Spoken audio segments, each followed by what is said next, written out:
Have to do that. Hello, everyone. Hello, Scott. Welcome to Awaken Hidden Truth. We are back now. We're back for, I guess, two times radio shows a month. Yes, yes. And that means journeys, guided journeys beyond Earth, out amongst the stars. Perry, you asked me what we should talk about, at least before we start the journey for this show. I said, getting into politics on Earth is complete misdirection. It ends in nothing but arguments and negativity and fear, because all the actions people are taking now are based on fear, driving them by fear to do the wrong things. Doesn't matter if it's China or Russia or whoever, the United States. When they make decisions based on fear, they are always the incorrect decisions. And there are repercussions for making such decisions. So I don't get into politics on Earth. It's a waste of time because the people on Earth and people running the countries of Earth are not sane in a certain way. They aren't free from subconscious influences that are negative. So getting into that just doesn't solve anything. They've got their own So, problems to work out. But we're going to talk about how worlds in vast numbers beyond the comprehension of people on Earth govern things on other worlds and how they see Earth. Because without their assistance, Earth will not survive this. It's just that simple. People on Earth have shown are not capable of working together as one people. Too many selfish people have power, greedy, ripping off their own people. That has to come to an end on this planet so that governments can work together, people can work together. If we want to play among the stars, this is required. It's not optional. So that means we're going to have to acknowledge and work with more advanced races from out there if we're going to solve this problem here because they know how to do it. And we don't because they don't grow up running things based on fear. Their children are not taught fear. They don't have secret police and the most wise, masterful people run their governments because they can be trusted. They won't betray the people. It's an honorable position. People on Earth would like that, but it's not the nature of people to know how to put in a position of authority people that can be trusted. People on Earth don't know that yet. They don't know how to do that. If they make decisions based on fear or selfishness, they will make the wrong decisions. And we end up with these problems we're seeing now every single time. it's So, better to watch our shows, Scott, right? Positive and uplifting and take right, people on yeah. the journey. Yeah. See, And no worries. I look at these people, leaders of the world that want to take over the rest of the world and all that, pathetically in a way, because they don't realize fully that not only are we not alone in the universe, but a lot of beings far more advanced than we are watching every single detail of what these people are doing. They know where their bank accounts are. They know who's lying to who. They know where their weapons are. They know where their nuclear stockpiles are. They know exactly what everybody's thinking and doing before they do it. The only thing they haven't done other than prevent nuclear warfare, which they have intervened here, is come in and do more to stop this misuse from these leaders because they're making decisions based on fear. And when you make decisions based on fear, you make the wrong decisions because it's negative. It has a negative outcome in space time. Every action, decision made that's based on fear has a repercussion that comes back to the people making it in a negative way. For the United States, for Russia, China, or any other country, Iran, it doesn't matter. Because this one world circles a sun in a galaxy, and there's a universal energy all throughout the galaxy that's between planets and moons and stars that float in it. And that's a living energy. And that energy is watching all this. And the beings that know this out there, hundreds and hundreds and hundreds of millions of spacefaring worlds that work together in harmony, are certainly watching Earth. They've been coming here since we started blowing up nuclear bombs in our own atmosphere because it's a signal that something really bad is happening on that planet that will annihilate the planet and harm other life out in the universe, not just on Earth. That is why they stopped people from launching nuclear war on a number of occasions since World War II ended. The governments aren't telling people this happened. They know it did. They don't know how these aliens shut down their launch computers. And if they don't know that, how are they going to tell people that that's going on? They just classify it and try to deal with it over many years, over decades, try to build weapons that can defend us against the bad aliens. Here's the thing. The bad aliens are on Earth. The people of Earth are the bad aliens because the aliens out there could have come and bombed us into oblivion a long time ago. So what is keeping them and what has kept negative alien spacefaring races from taking over this world? Because something has. People on Earth and certain governments on the highest classified level, and that's not usually presidents, by the way, know that we are not alone. And they know we're really not going to be able to do what they're lying to their people, that we're going to have a nuclear war. You know, they couldn't do it then, they can't do it now. And if they try, they're going to, oh God, are they going to be in for a huge shock. Because they'll be removed. I don't mean killed. Nobody out there wants to kill anybody. And I don't want to kill a leader that's making decisions based on subconscious fear drives, because those leaders aren't really aware they're making decisions based from subconscious programs they're not aware of. So it's important they become aware of it, because the truth of all this is we're not alone in the universe. We never have been. The truth of it is people never evolved on this planet as human beings in the first place. Not a single race represented on Earth, all different, came from this world. That's why you have Japanese and Chinese and African American and Caucasian and Semitic and Aboriginal and little Indians running around in the Amazon jungle and Congo. They're all different because they didn't evolve here originally under one atmosphere, one planet, with one sun. That's not possible. You can't evolve differences in cultures on a planet. These people were imported here in a history that goes back 65 million years to the time when the dinosaurs were made extinct deliberately. A history that is not known to people on Earth, not even the government leaders here remember any of it. They should, because the decisions they would make today would be quite different if they knew that. If they knew about what happened to Maldek, which blew apart from the core outward, was full of people in the asteroid field between Mars and Jupiter, this whole circle of rock going at high speed around the sun between Mars and Jupiter was a planet. And it was blown up and it imbalanced this solar system, which is why Earth's poles flipped over every 100,000 years for the last 6 ice ages. It didn't do that before that. God, this is the history of galactic, which I would like to mention about your book. You mentioned about this, you wrote about this, Can you show the book, Scott, your book? Okay. This is what a person looks like that is not one of these. It's a body. This is what people call soul. It has structure. It is this that's made in the image of what they call the Supreme Being. The same energy exactly, like a teardrop of the same energy individual in a mighty ocean of the same sound and light.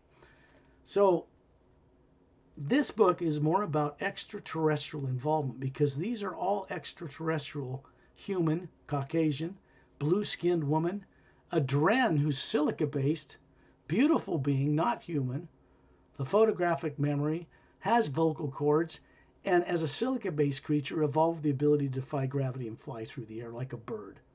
Its tail glows gold and opalescent, like in bright sunlight. This is a master teacher. They're on gravitic discs hovering outside this guy's ship, looking down at new continents because the poles have flipped and Lemuria is destroyed and most of Atlantis, all but a volcanic island, 100,000 years ago, far beyond before Edgar Cayce's prophecy of an Atlantis that sank, a volcanic island, 35,000 years ago. This goes back further to extraterrestrial involvement in our solar system and our universe with Earth. And there is a whole glossary of characters and terms in the back. This is a bad guy holding the Earth in his palm. Part of what goes on is revealed in this is hidden truth. Hold on, please. From your book, from the Emerald Doorway book, because I read it and then I experienced myself. I could remember who I was my lifetime before Earth, 3 lives at least from your book. So everybody, That's yeah, because they're created. Believe me, I had help from people from off-world.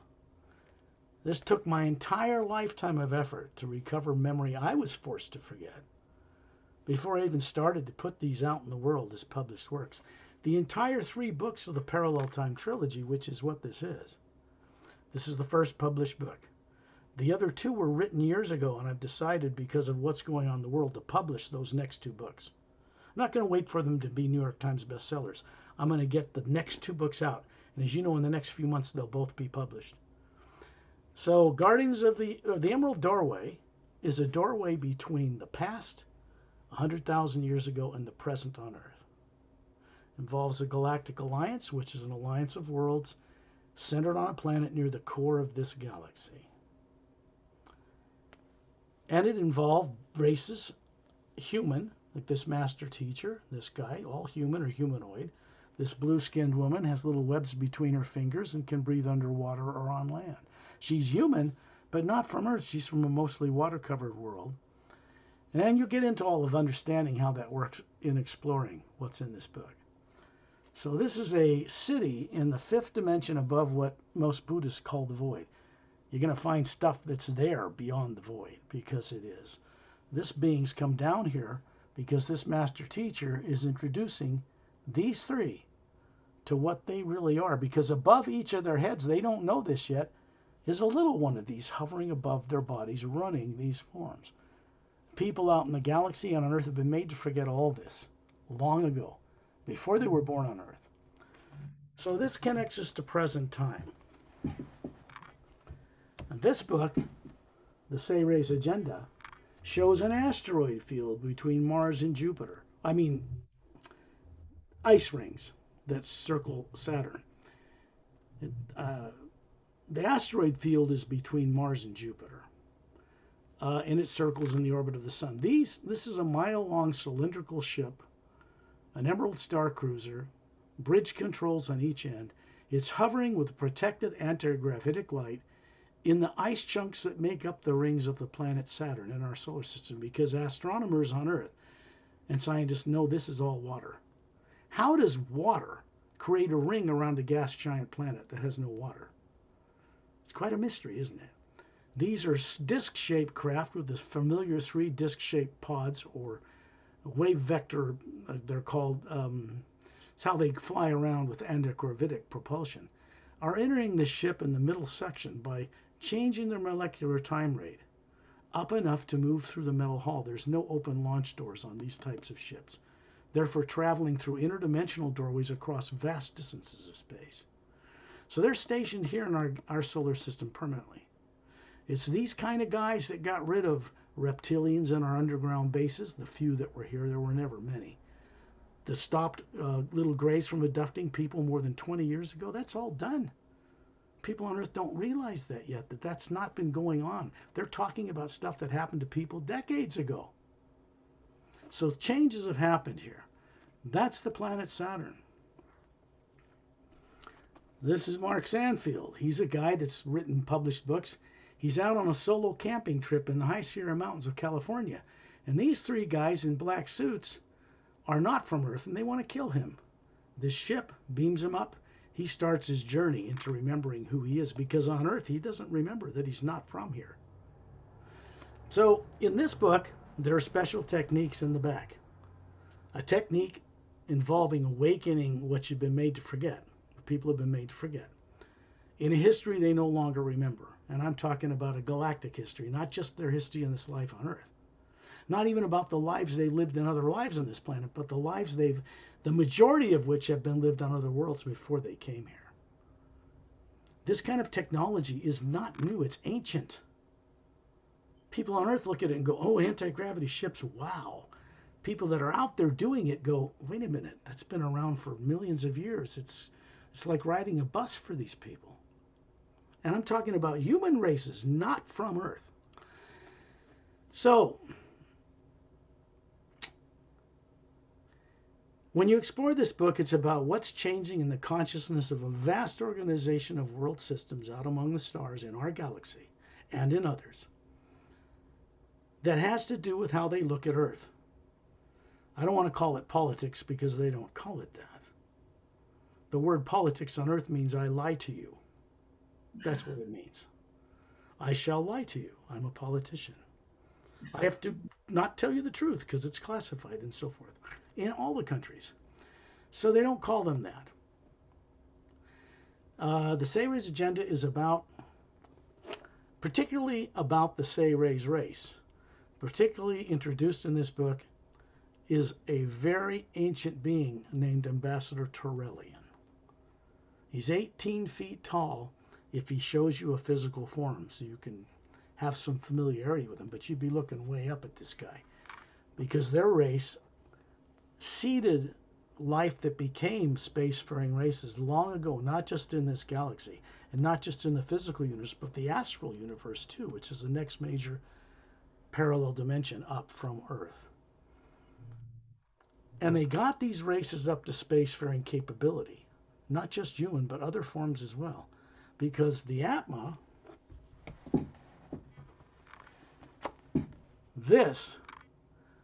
these bodies were developed so this could run higher faculties this is capable of through these consciousnesses. That was the original intent. It wasn't meant for everybody to forget everything and think they're a human body while they live on Earth till they die. And they're afraid of leaving their body, and the irony of it is they leave their body every night when they put it to sleep. Everybody does. But they've not had any training whatsoever since birth to know that they could bring back the awareness of what they're doing. So they wait till they die, till their body dies, and then they go and find out what it is. That's backwards. They're supposed to know that while they're living alive. So And Scott, from these two, and this from the series agenda, it helped me. It helps me to remember who I was before I came to planet Earth. It was amazing, Scott.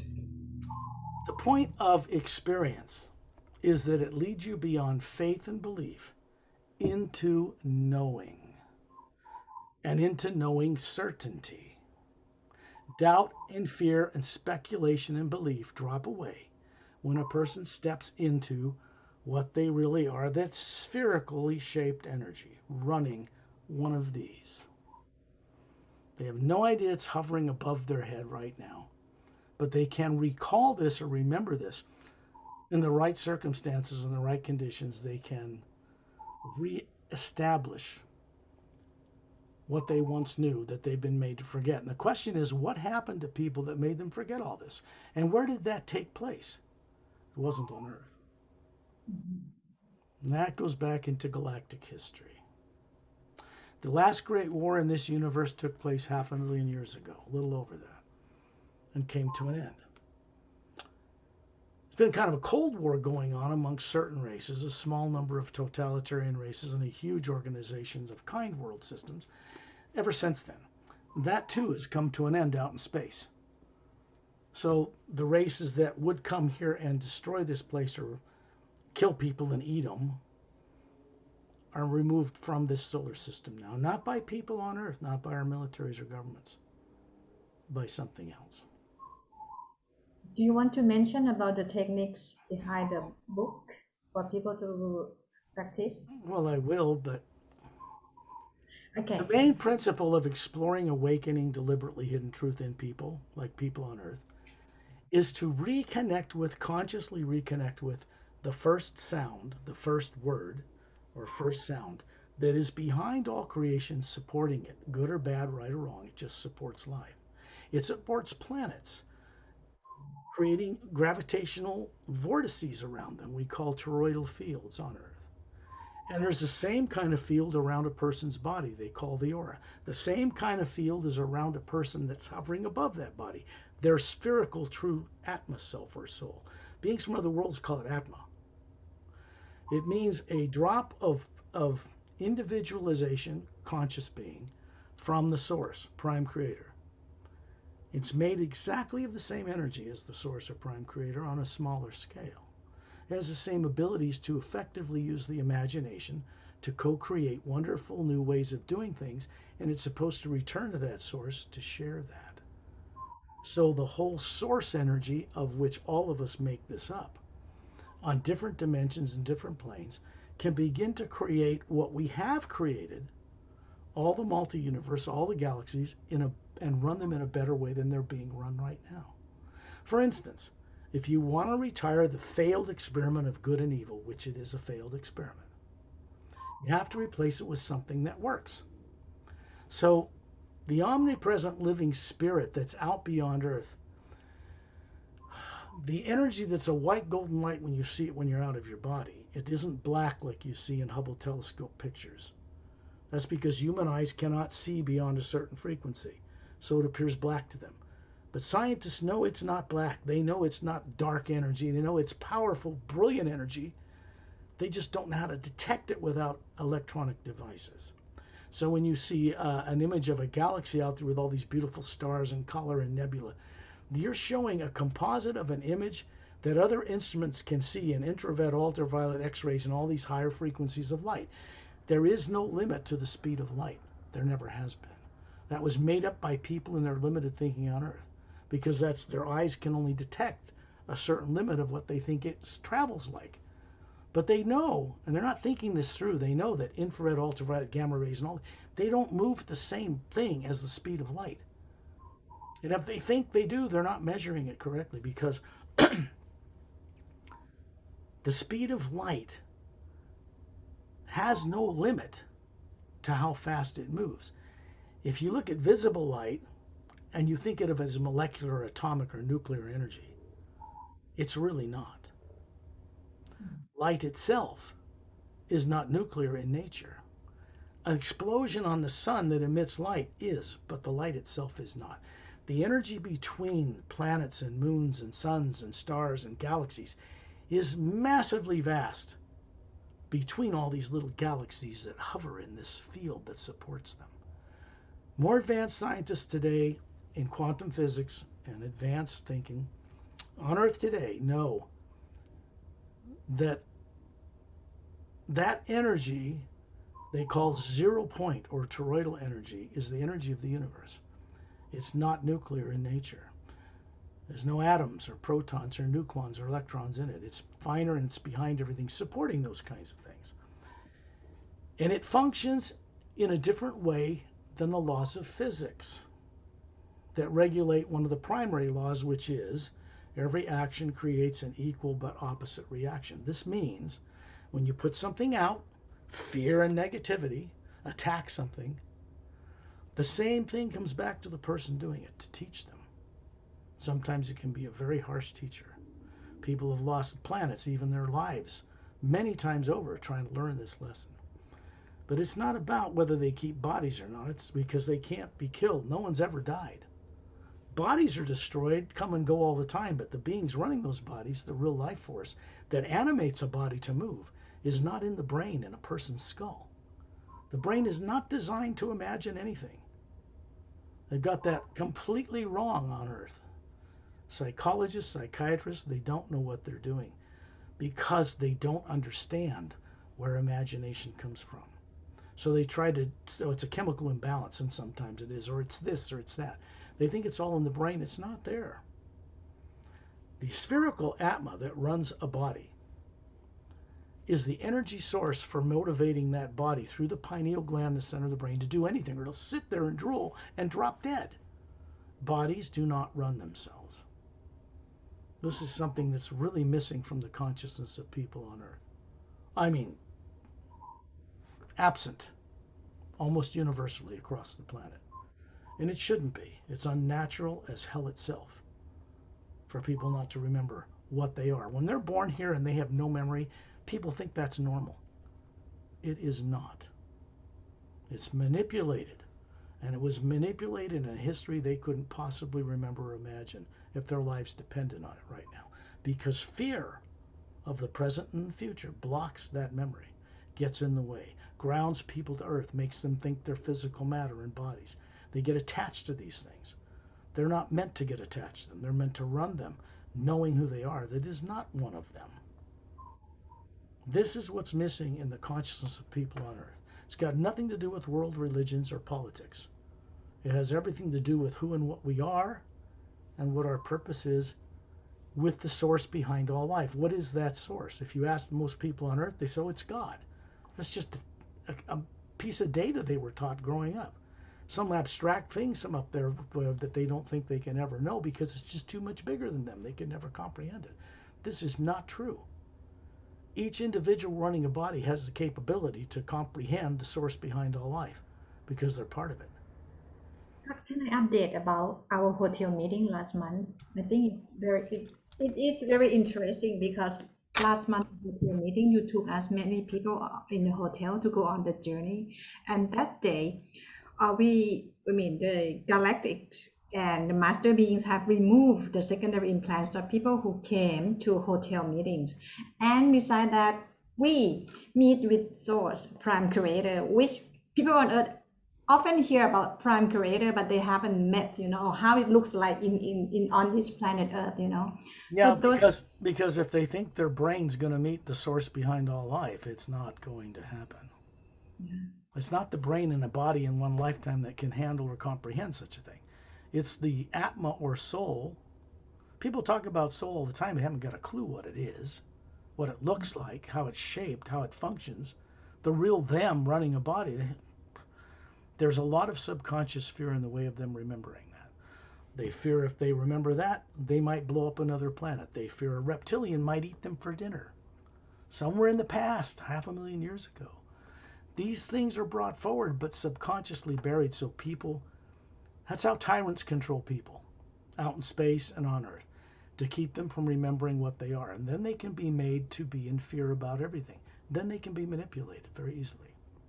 So what's underway off-world, out in the politics, if you want to call it that, out among the stars, has not ever happened before in all of galactic and multidimensional history. Something new is underway. And that something new has to do with retiring the old failed experiment of good and evil with something that motivates people, individual Atmas, to remember who they are and what their purpose is for existing, which is to be a co-creator with the source. A co-creator, not a worshiper. A respecter of the source and each other, and all life that exists out beyond Earth. Because for people on Earth to ever play among the stars now, I mean ever, they're going to have to learn how to respect life that's out there, which is more advanced, much more advanced. I'm talking about human life on other worlds as well. This is what disclosure really is about. It's not about telling people there's spaceships from other planets coming here. Everybody knows that. They know they're being lied to. The governments of this planet, I don't care who they are, what kind of dictator they've been told, they're going to have to disclose this truth to the people of this planet, or they will do it for them. And if they do it for them, those people will be exposed for the tyrants they are and be taken out of power by people on this planet. So they have an opportunity to do this in a nice way, or they can pay the price for their actions in a more dramatic way. But disclosure about life beyond Earth is an important key element to a planet like Earth surviving these times when they're so near destroying themselves with the technology they haven't learned how to use wisely. Given to people, nuclear bombs was not invented on this planet. They were not. They were snuck into this planet through the Nazi scientists from races beyond the Earth, provided with this technology to reverse engineer themselves, hopefully to destroy themselves so somebody else could take over. That was the plan. That plan failed. This means that those influences are no longer on this planet. If people want real disclosure, they've got to be brought up to present time. And the UFO extraterrestrial community and all that stuff, they are very far out of present time from what's really taking place. So, with all their best intentions to wake people up, if any of those people out there are projecting fear of the present and future in their presentations about extraterrestrials, they are not helping anybody anywhere do anything, except maybe their own pocketbook. I say this out of kindness because the only thing that constructively can change a planet is when people stop being misdirected to focus their imagination on fear of the present and fear of the future. That is a trap that binds the Atma to thinking it's a body and grounding it to the earth so they can't remember.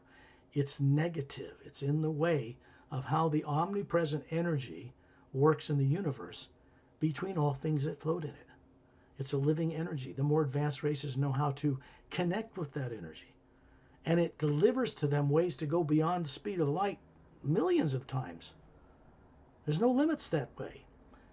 Beings can travel through 144 parallel dimensions, 144 Milky Ways, just in the physical universe alone. The more advanced races know how to move their craft between all of them. It's not just the physical planets you see in the galaxy in the telescope. There's levels of it. And then it goes into the next major division people call the astral plane, where emotion moves matter around. It's higher. But there are police forces there and slaughtering animals and all the stuff we have here and wars. And that's the next heaven. It's not a pretty picture. You go up into the planes above that, you come up, eventually you reach this energy, this field of energy that certain esoteric races or groups on Earth call the void. And there's nothing in it but this pale blue light kind of thing. So they think that's God and that's it. But that's just a barrier between the lower dimensions of time and space and the pure positive worlds above it, where we all came from originally. All of us. Not as these, but as this. People need to ask themselves an important question because it triggers things and helps them to remember. Why are planets and moons and suns and stars round? Because they're made in the image of their creators. It's a fact. They didn't make a planet look like a human being with 2 arms and legs with a floating head. Hi, everybody. No, it's the little things, the bodies that run around on planets, right? That need suits to go from one planet to another because there's no oxygen out in space. There is living energy out there that supports, and we travel and move on it. But that's the Atma. The thing running the body can travel and move on it. It's made of the same energy. So we can move freely through it. More advanced races know how to do this. They got a body on, say, Norexilum, out in the way behind the Pleiades area in our own galaxy. And they grow up as children knowing how to get out of their bodies because their parents teach and they know that. Governments don't suppress that. That type of stuff was done away with millions of years ago on those worlds. And yet there are humans on those planets with more strands of DNA in the bodies they're running than we have.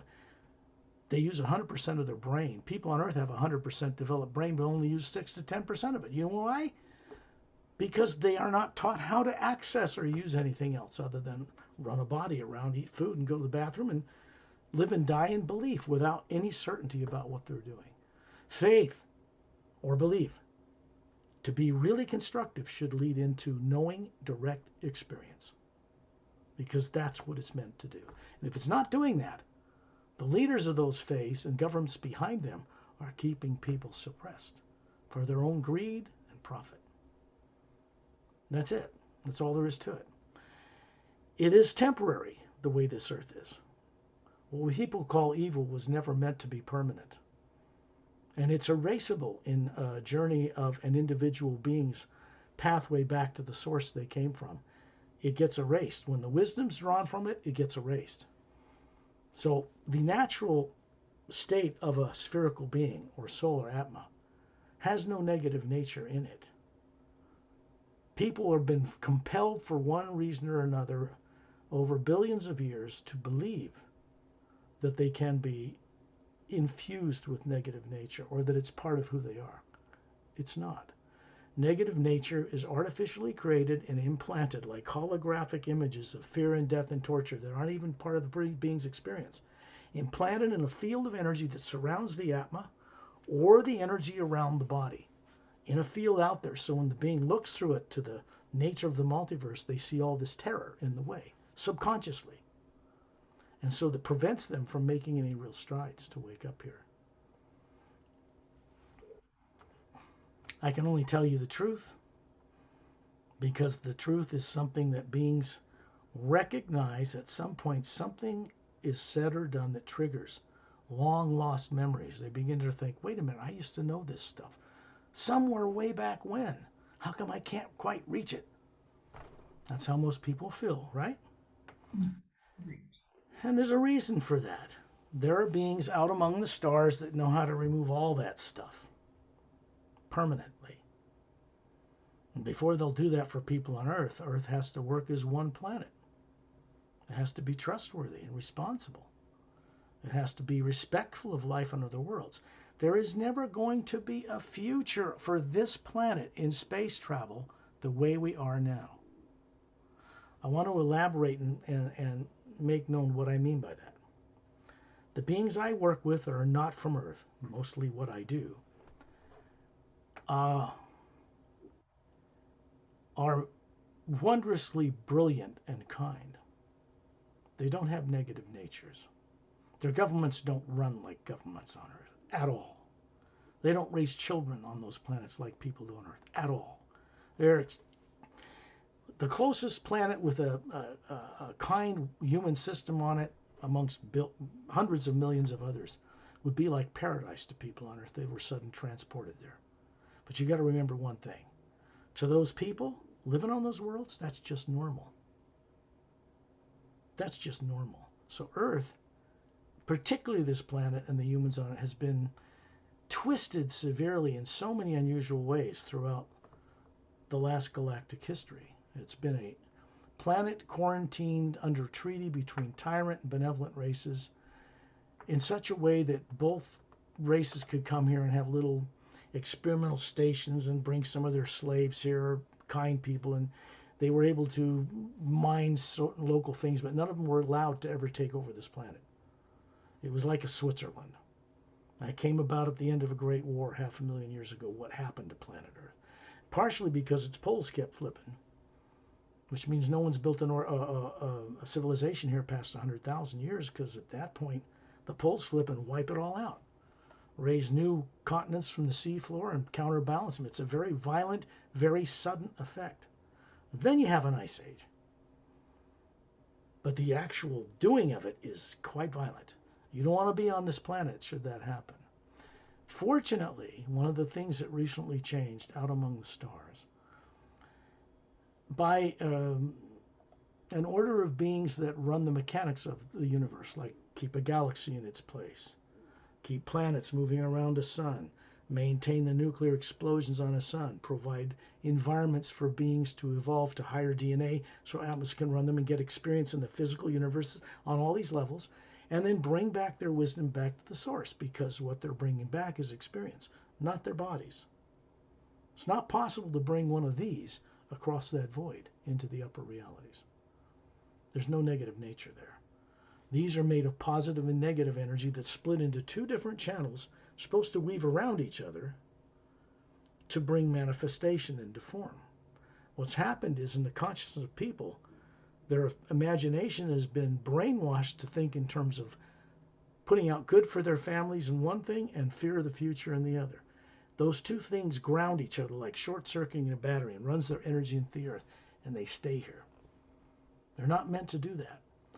It's like the yin and yang symbol that has two dewdrops circling around each other, surrounded by another golden sphere of energy that's supposed to keep them in harmony.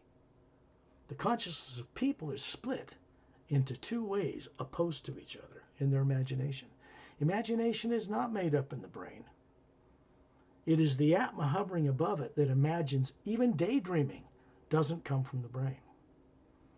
There's no motion picture projector in here and camera so you can see images. Close your eyes and you see all these images and people think, oh, it must be brain cells that are doing it. No, it isn't. The brain is designed to do a certain thing, and that's not it. So when people on Earth just daydream, which everybody does, they're actually seeing something in another reality or out of their body, and they have no consciousness that's what they're doing.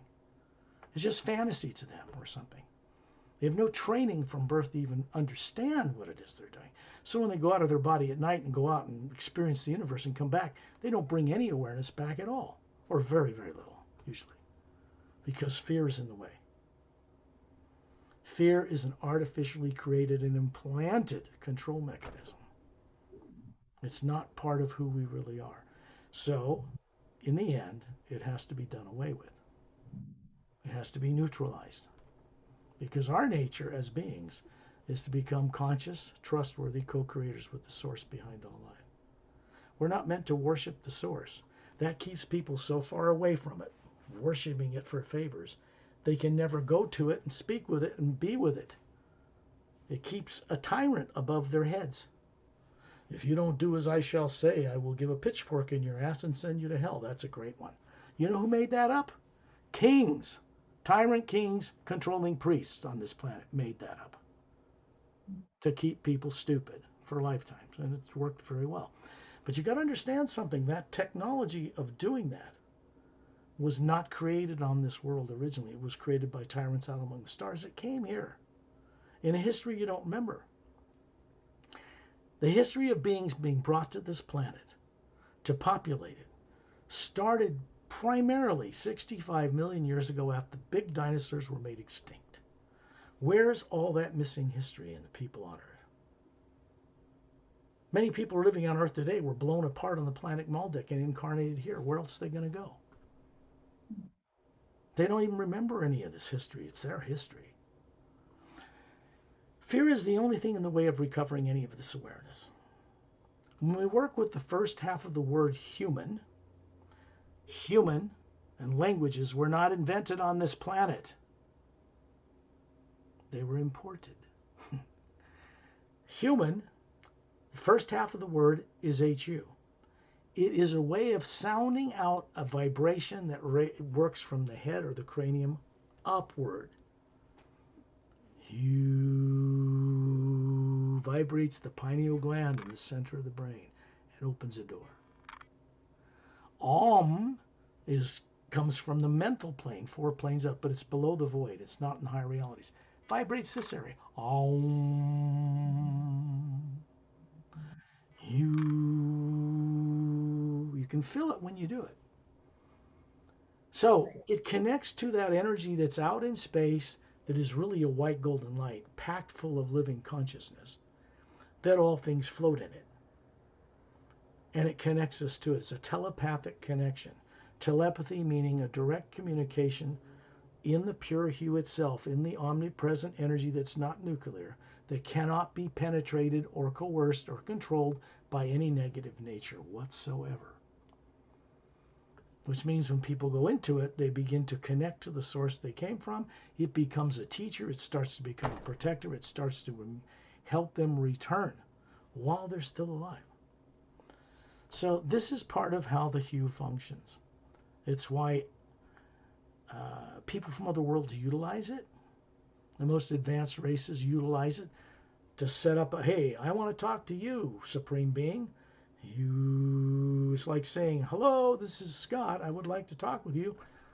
I want to meet certain beings from other planets. That's what I do. Because then I can connect with them. There isn't any weapon or technology on Earth that exists that can interfere with that. There just isn't.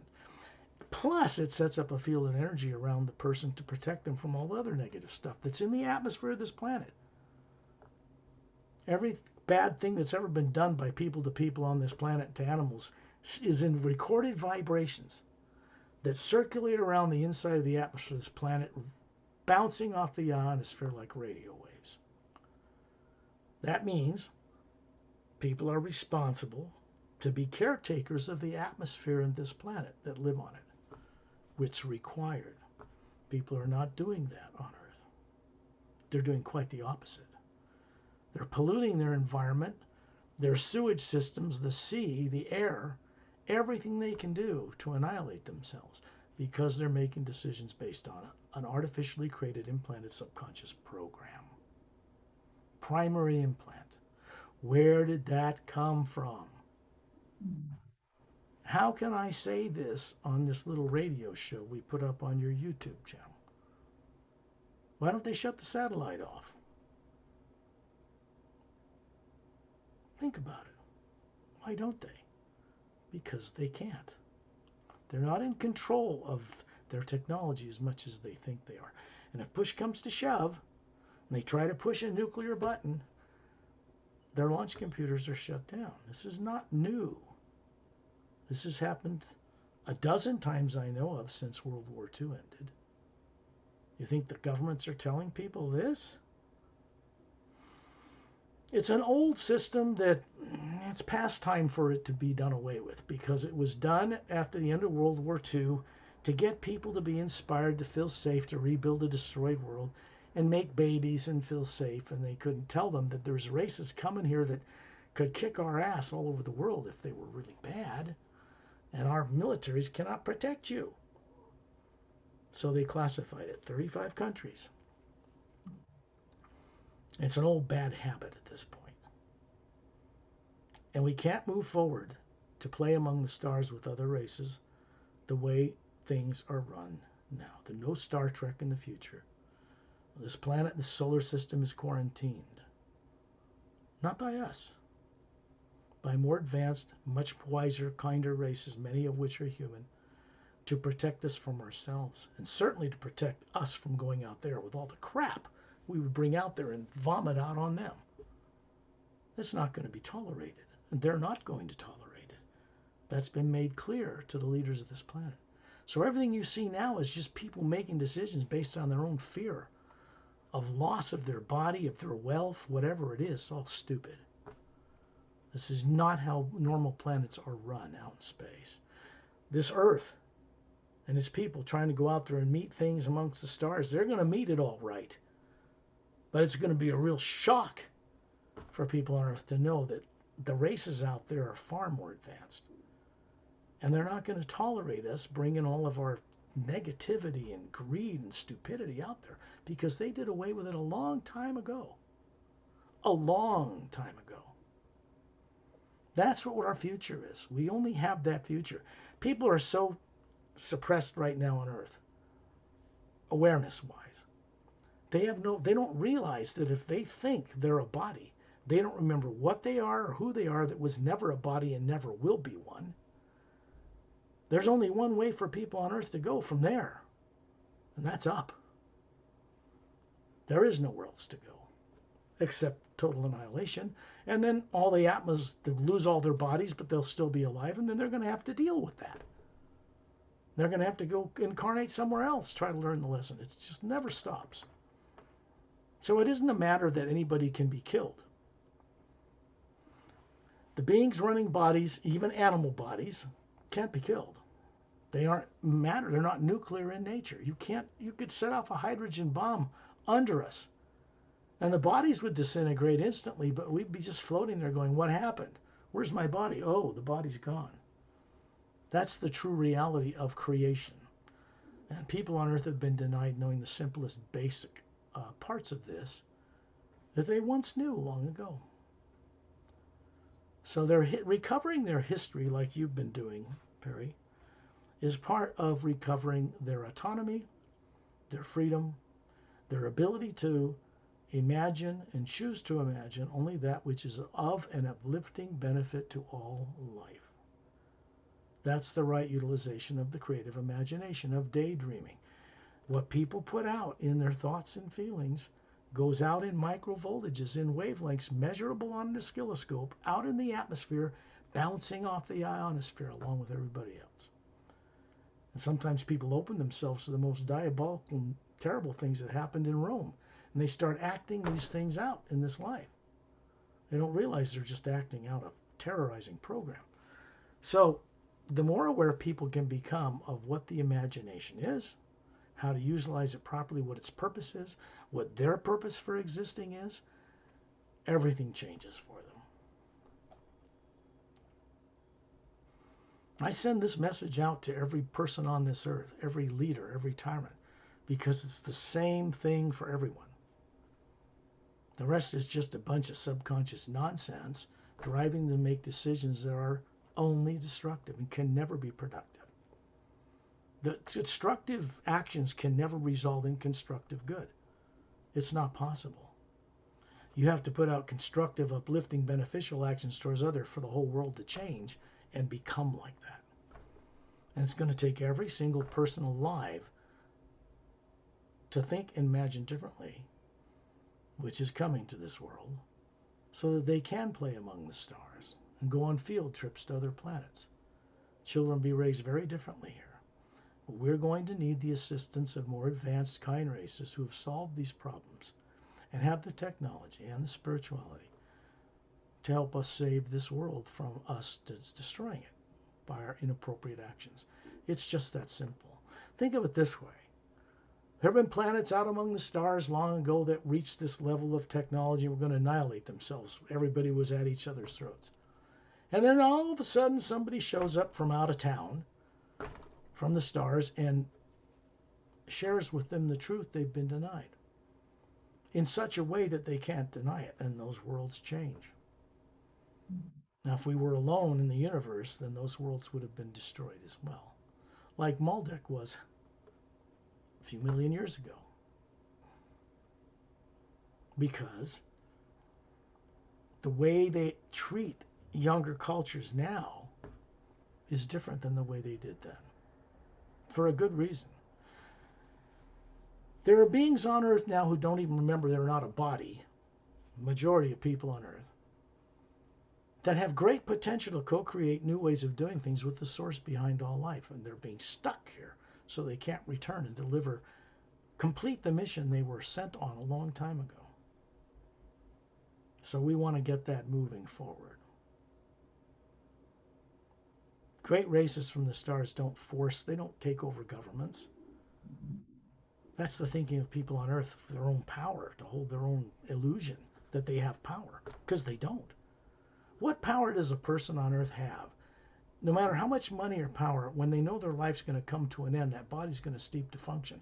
They're not going to be able to take any of it with them, except the fear and the destruction they cause. They'll take that with them. And that will set up the negative experiences of them incarnating in a terrible situation from their own misuse of the imagination. It will create the circumstances of their next incarnation. That means they control another body. They're an Atma, but they don't know it. And then they're stuck raising from birth an unconscious body. They grow to an adult. All they have is what they've learned in this brain on Earth and nothing else. How are you supposed to make right decisions about being a being of eternity when you can't remember anything that came before, any wisdom you once learned? You're in trouble. All of that is reversible. You want to talk about anything else for people who might tune into this journey before we go on a journey? Show No, how this works. yeah, I'd like to tell all of you who are listening to our show what Scott said. Everything, you got to have your direct experience. Everything is so true. And I have come this far because of Scott and many friends from out of town. So I would say from extraterrestrials, master beings, they could help you to get out to remember who you are. Yeah, and they're waiting for people to request it. There are Yeah. beings from other worlds that came here, human, that came and approached presidents of the U.S. long ago to offer these fixes on this earth, and they were turned down by every leader on this earth. They were acquiring nuclear weapons, and they were fighting for power and money, and they were afraid of even good guys from the stars, so they turned them down. And it's happened a number of times, and they haven't been back to offer that again since. Because people on Earth, what's the point of coming here to offer anything that will fix the whole planet? If you don't threaten, some of those ships have been targeted, even maybe shot down, a couple here and there from the stars, by the misuse of energy on our planet. The reverse engineering of extraterrestrial technology to shoot at people who don't retaliate. Think about it. In all this time, this defensive posturing to fight the bad guys among the stars, and what they've done towards people who have come here with no threat, have not retaliated. They could. That would be the end of governments on this planet as we're known. That we would not be allowed to govern ourselves because we just pervert everything. But they didn't do that. They're patient. They're getting to a point where they can do things that will end the way things are run here. But they want people to awaken enough to be on board with it, so that they can begin to imagine and live and grow and have life here without fear. That's the main thing. There is some people asking me the question, Scott. I know, like, we have to go back from the starting, from the beginning. They said, like, how can, I mean, for Thai people, okay, they ask like, how can we know that there are other ETs out there, you know? So I have to explain in a way that you can search the picture of universe out there. So billion of stars, you know? So what would you think that only us exist on this planet Earth and there is no life out there, you know? Yeah, but So the questions they ask are based on fear. They're not based on sincerity to know. They're based on their own fear that maybe there aren't life out there. Maybe it's all maybes. It's all innuendos. It's all, well, gee whiz, if I go out of my body, some demon will capture me. Bad guys will get me. Because that's the implant fear programming put in them. There are no bad guys out in space. That energy out in space between the Earth, the Moon, and the Sun that looks black, that's really a powerful energy field. Galaxies are tiny little specks in this huge space that they float in, creating little magnetic vortices, toroidal energy fields. That energy field that comes out of the center of the galaxy and goes around underneath is the same that comes out of a human's body, same that comes out of the top of a spherical being, same that comes out of the planet Earth. That electromagnetic field, people on Earth call it, is the hue. And it's everywhere. These fields regulate the ability of a planet to float in another energy. That other energy that's not nuclear is conscious, just like us. More advanced races understand this, so they're able to learn how to build craft and technologies that utilize that energy without burning anything or perverting or polluting anything. Energy doesn't even get used, and they can go across the stars. This is what people on Earth don't understand. It's not nuclear reactor based. That's silly. That's stupid thinking.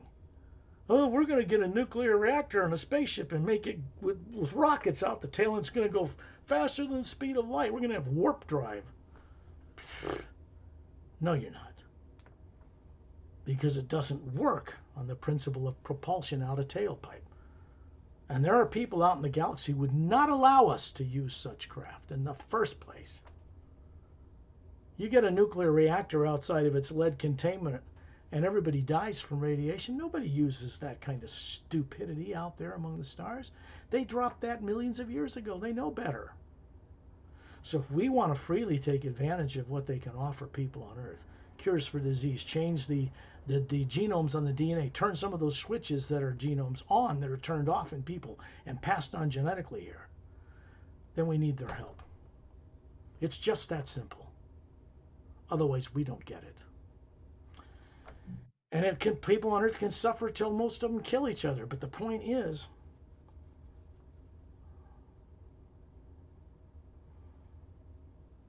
that kind of awareness cannot be brought to a people on Earth making decisions based on fear, because fear results in negative repercussions in space-time. Period. No exception. It's a basic law of physics, but only of physical matter. It's not a law of the energy that supports physical matter. That law is love and do as you will. You can't live like that unless you respect the source behind all life, of which you're a part, unless you know you're supposed to be a co-creator with it, which means you're required to respect all life in the multi-dimensional universe, not just life on Earth. Humans on Earth, or the being running human bodies, have the capability to understand this and cooperate with it. That's spherical. It has multiple levels, lots of different faculties. But a single brain in a body cannot do that. It's not designed to comprehend the multiverse. The being running the body can. There's the difference.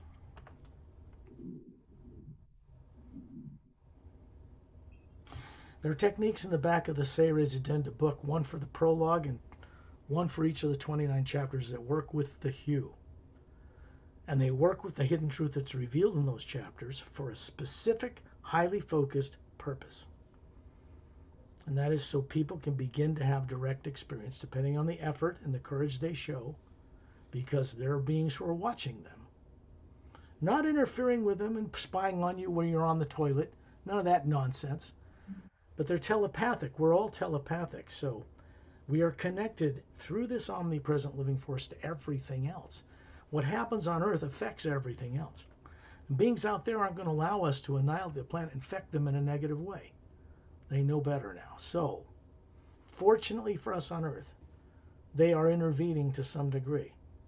Or we would all be dead now on this planet. There would be no physical life here. They tried to destroy that during the Cold War a number of times and were stopped from space. It's one of the most highly classified things on this planet.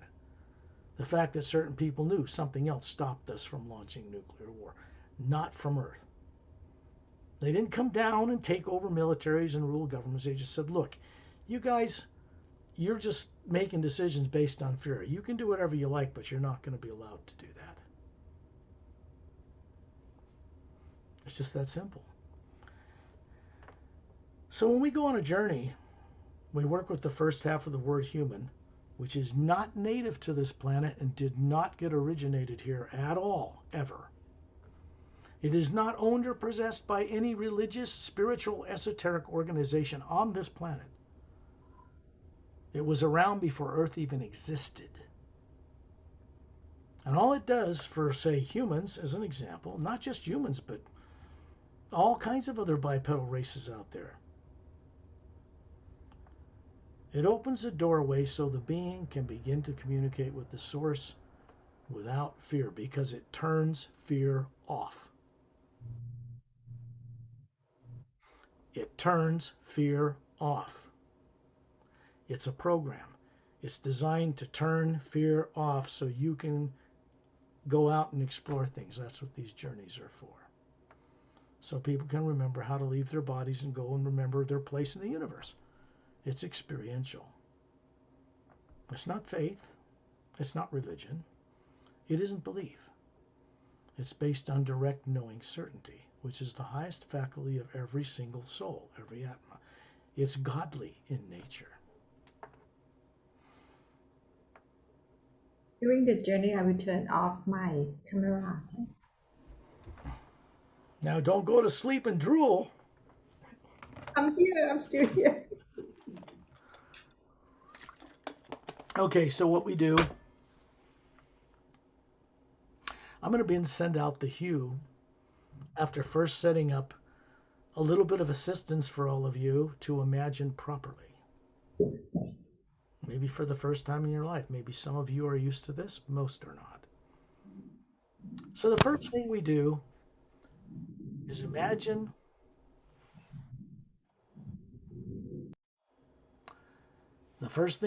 imagine someone or something we respect and love. We're grateful they are in our life, person, place, or thing, but it needs to be genuine.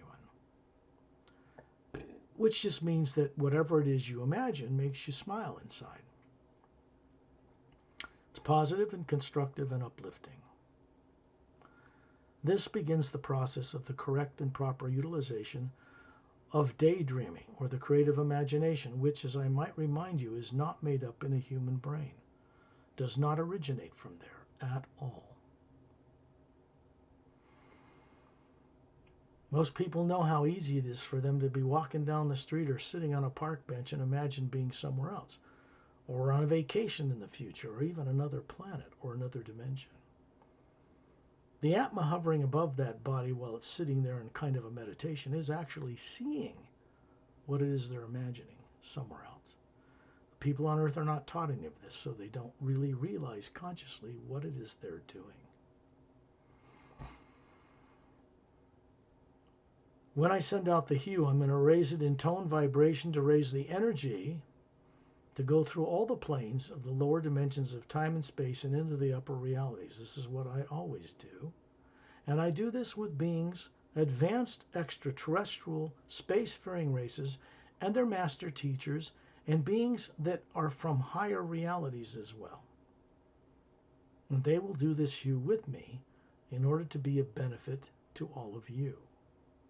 All you need to do is go into the hue yourself in order to connect with them. They are not tyrants. They don't eavesdrop and spy on your privacy. They're telepathic, but they will help you turn off fear and go on journeys so you can have direct experience awakened in your lifetime. Enlightenment is the ability to bring back to the physical brain and body and download it into the toroidal field, electromagnetic field that surrounds your body, what you're doing when you're out exploring the multiverse every single night. When the body finally stops working, all you do is die daily. You're leaving it for the last time.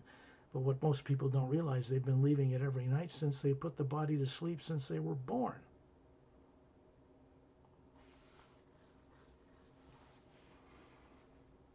So I'll send out the hue and raise the vibration, and then I will begin to describe for you in a telepathic way, meaning Atma, spherical being to spherical being, what we're doing on this journey, so all of you have the opportunity to see it or imagine it for the first time in this very focused, balanced, protected manner. The hue, when we do it working this way, also provides protection for people, which is important that they experience this for themselves.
What happens with the first sound, the first word, behind all creation, the omnipresent living force, what people call divine spirit without really knowing what it is or how to connect with it properly,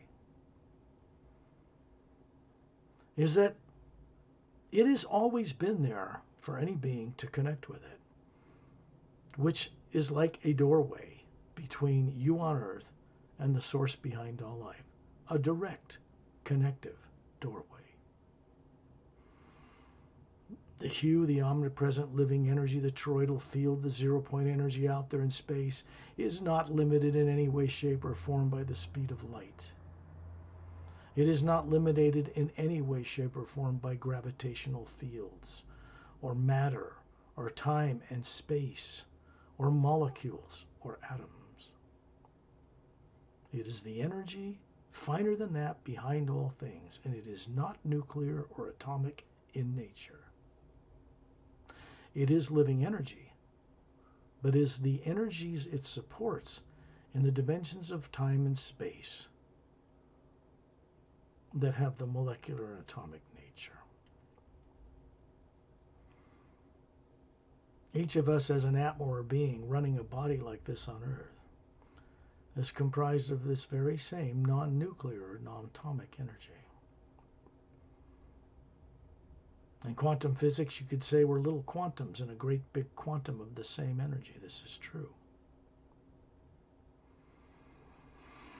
That one energy which is not nuclear exists on multiple dimensional levels, supporting levels on various different molecular time rates, until it gets to what certain esoteric groups on Earth call the void.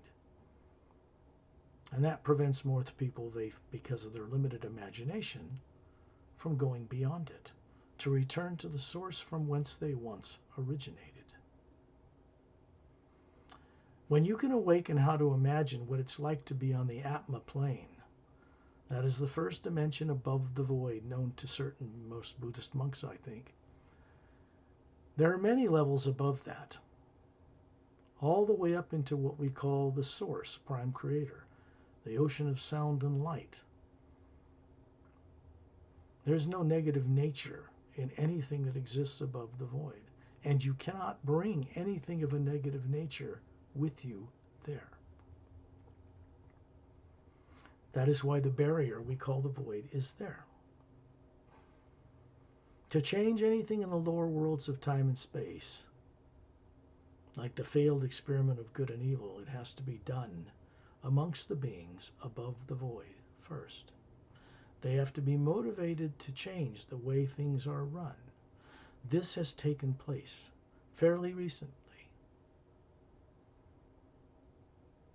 There's almost a firestorm going on in the upper worlds, the upper heavens, if you want to call them that, to make better the way the lower worlds of time and space are run for the first time since they were created. Here's the thing about the Atma, the real you, not the body or the brain.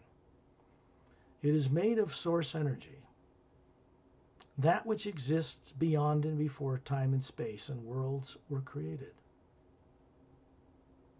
So how old are you? Not the body or brain, you. When people can take responsibility for the problems that they see on this planet and in the galaxy and in the dimensions, by accepting they had a part in creating it as Atmas, collectively with the source itself, before the worlds of time and space were created, then, as co-creators with that source, they can help change it.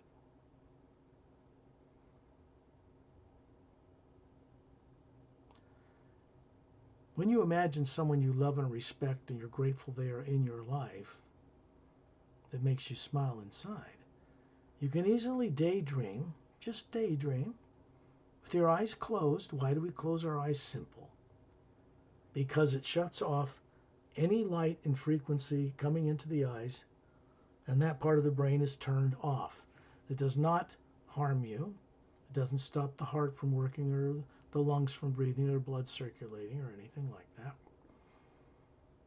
But it begins a process of consciously exploring the multiverse while you put the body on automatic, breathing, asleep. We call it the trance state, called sleep.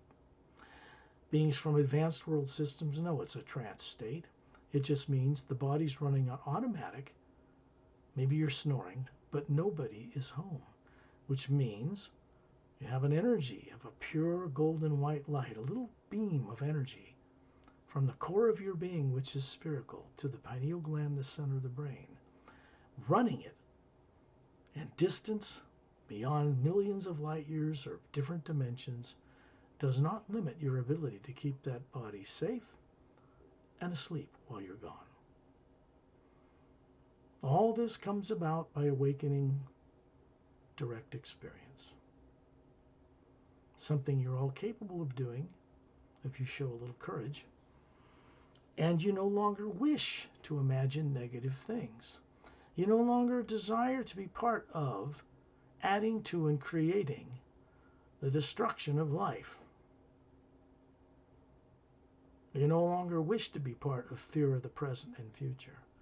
When you discover how to remove your attention, your focus of imagination from such things, it has to be placed somewhere else. And it gets placed on the white core of your being, which is spherical.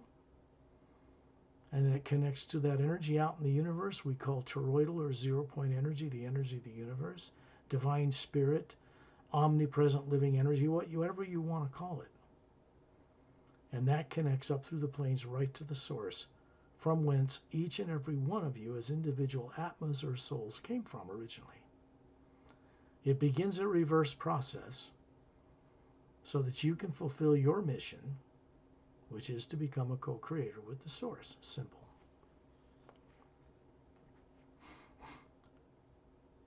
Imagine being near the ceiling, looking down on your body. This is not difficult. It takes no effort. You do this kind of thing all the time without realizing you're doing it. Just imagine what it looked like for you being near the ceiling, looking down on your body, sitting there with the eyes closed, relaxed, or laying on a bed or on the floor or whatever. And you look out through the walls of where you live and you can see the entire countryside all around where you live. The walls are not a barrier to your inner vision. When you look up, you can see the stars as if it was night, even in daytime, because it's the spherical you that runs that body that is being able to see this through the atmosphere and behold the galaxy, even while you're on Earth. This is just imagination. Imagination is not made up in the brain. Imagination is not fantasy, unless you want to make it fantasy, like a cartoon. But when you imagine being on another world or out in space, you're actually there. If you don't have training since birth anywhere on this planet to really understand this consciously, you will not be able to understand or comprehend that you're doing this. At least not until you remember more. If you imagine being up in space outside the atmosphere of planet Earth, then you're more advanced than any astronaut will ever be. Because as the spherical being that is not nuclear or atomic in nature and is part of the one energy that supports all things that float in it, like planets and moons and suns and stars and galaxies and dimensions, then you can float out there as a spherical radiant being. You don't feel heat or cold. You don't feel radiation from the sun. And when you look from up here in space, back on the Earth, you can see the polar ice caps. You can see the oceans and land masses.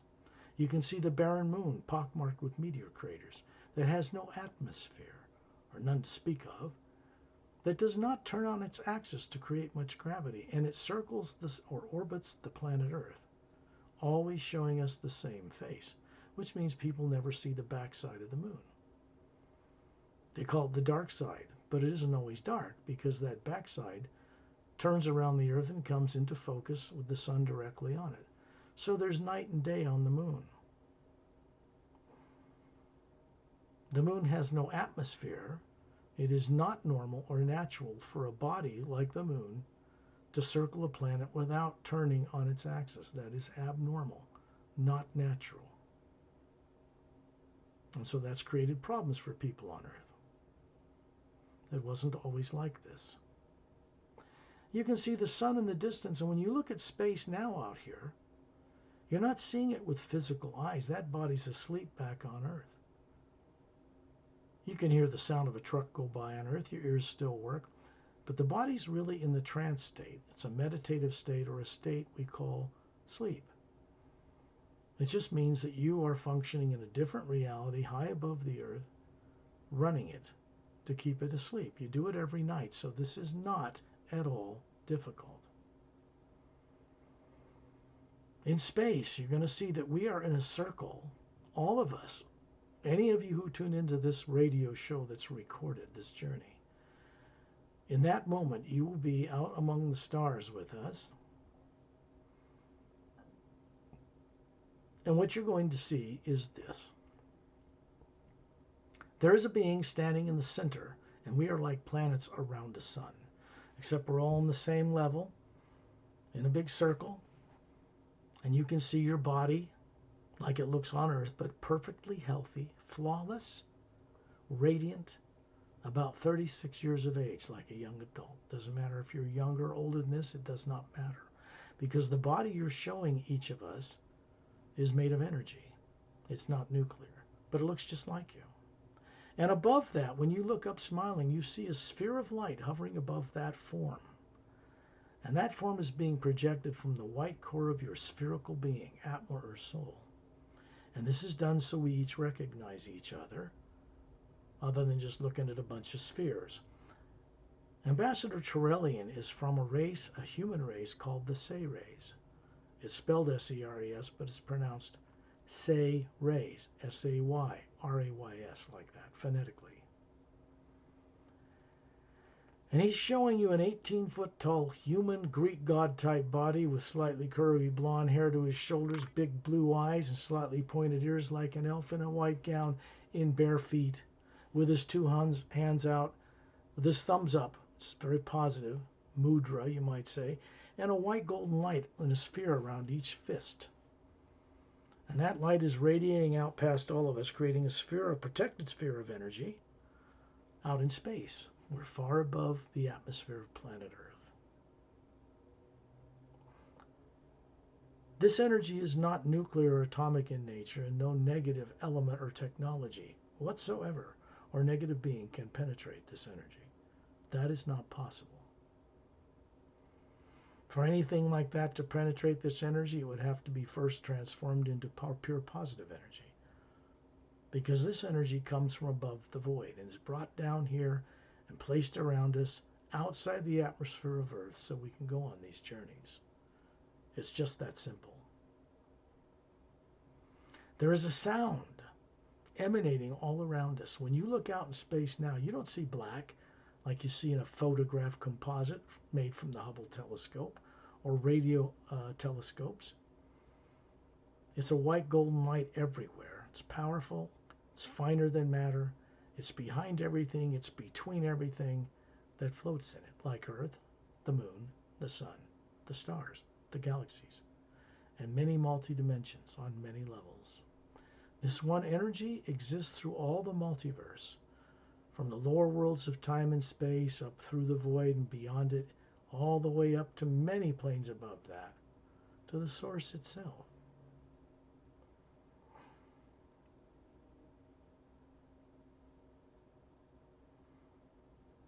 You're going to see a man and a woman, about 36, look just as healthy and vibrant as you, appear standing beside each one of you on this journey.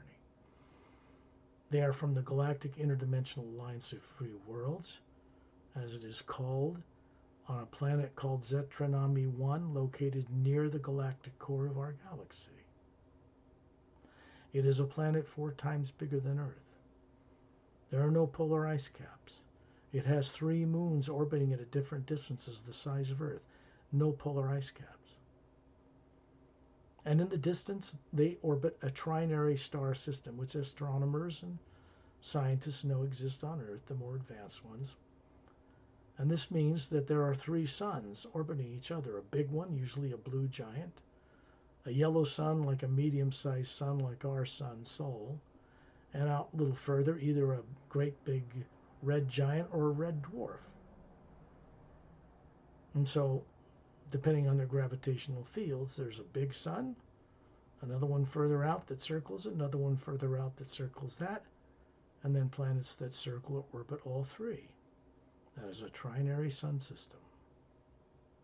You'll find that in trinary sun systems, that worlds in those systems are very advanced. They don't have polar ice caps.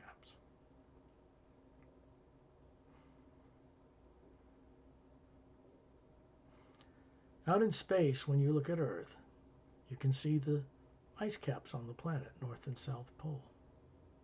We're going to raise the vibration up a little bit, and this is done by Turelian. Turelian is from the Say rays, as I mentioned. The Say rays are human. They have human DNA. We get our DNA from them originally. The Say rays were master geneticists of a type billions of years ago.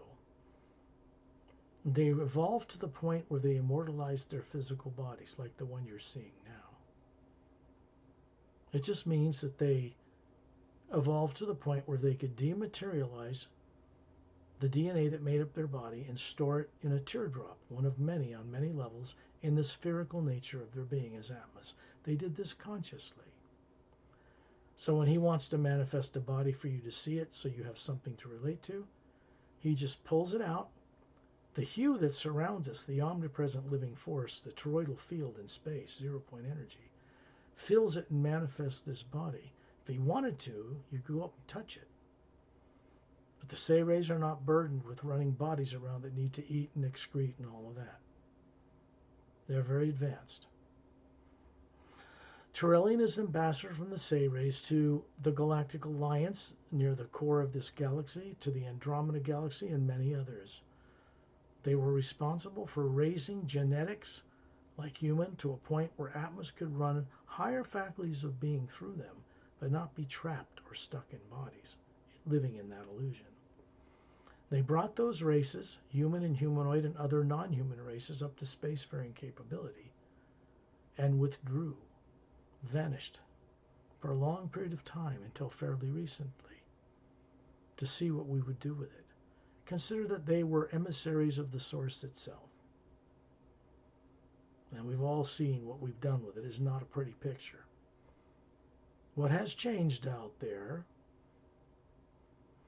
and what changed in the Galactic Alliance consciousness, which is represented by more than 450 million spacefaring races in just a little under 1/2 of our galaxy.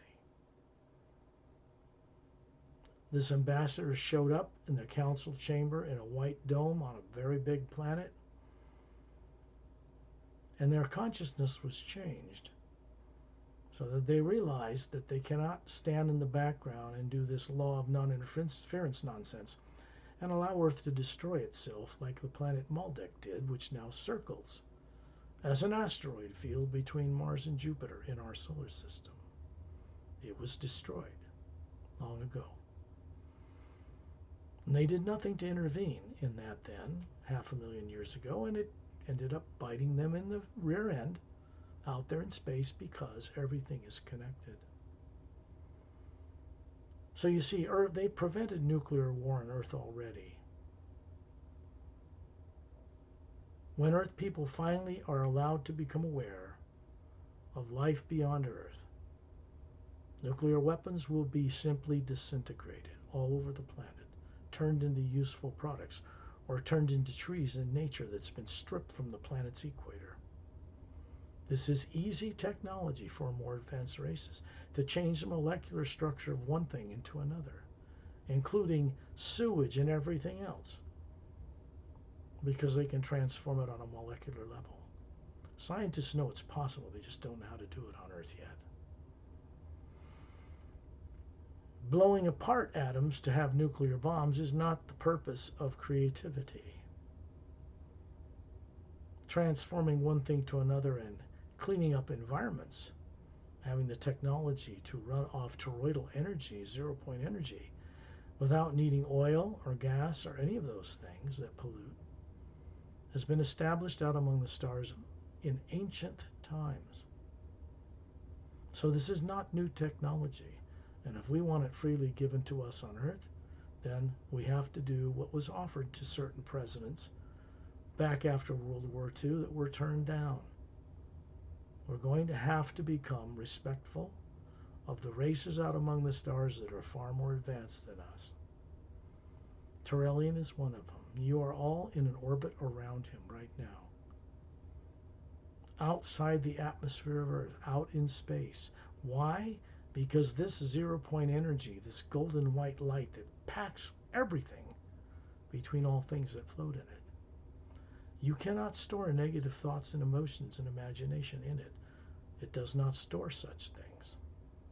This is why we start these journeys outside the atmosphere of Earth, which is impacted with negative thoughts, feelings, and deeds done since beings were brought to the planet long ago.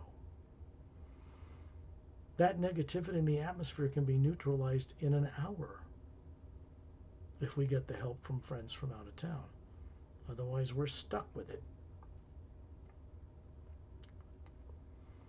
On their worlds, they don't live with mosquitoes and ticks and all that kind of thing, or microscopic infectious life because they've done away with it. Those kinds of things were in the beginning of creation when bodies were being formed. They have nothing to do with the beings that run them. When they're no longer useful, they are turned into something else. This can be done as well. Cures for diseases is handled on a genetic level, on a genome level, which is where it should be handled. This is old science to those out among the stars. When you look around you, you're going to see this man and this woman I mentioned earlier standing near you, smiling. And when you look up, you can see an atmospherical being hovering above the forms they're showing you, just like you are.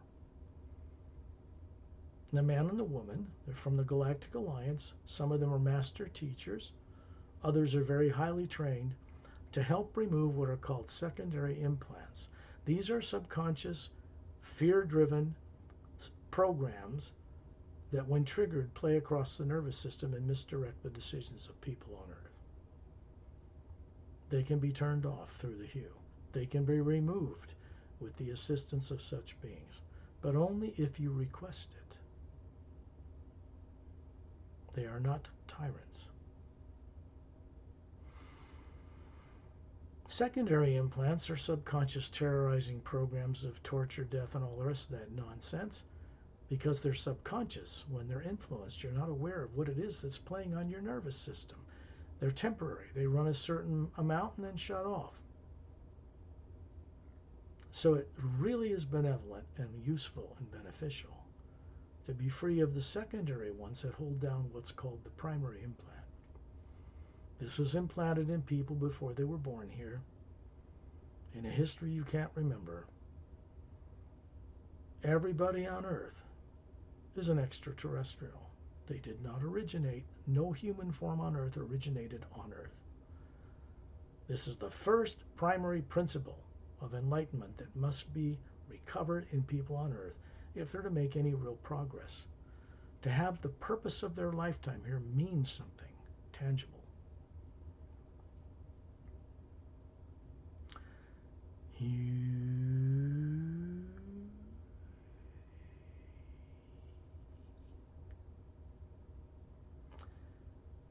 The hue, the first omnipresent energy behind all creation, exists on many levels.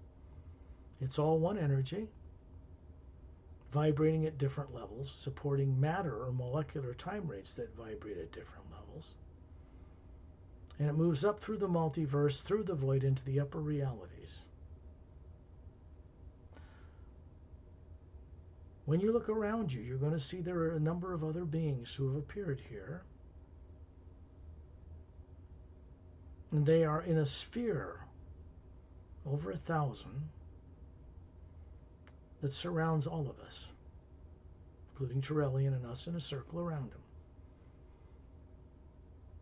They are master teachers who teach in a place beyond the void.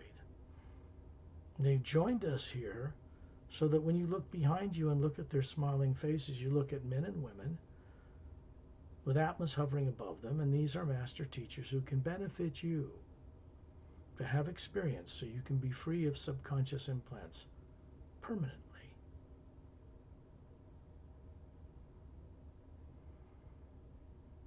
The man and woman standing next to you are experts at removing secondary implants which hold down the primary one. The primary one cannot be removed on Earth. It has to be done with technology and the awareness of beings that have it that are not yet on Earth. So the best way to start this process is to get above Earth and start it now. Which means when you come back to your body, you're going to be bringing enlightenment back to the brain and body and personality you grew up with on Earth, expanding its horizons significantly, turning on more areas of the brain, raising the IQ. As the hue passes through you, it does this on its way to be a benefit to all life. It is its nature. It is our nature.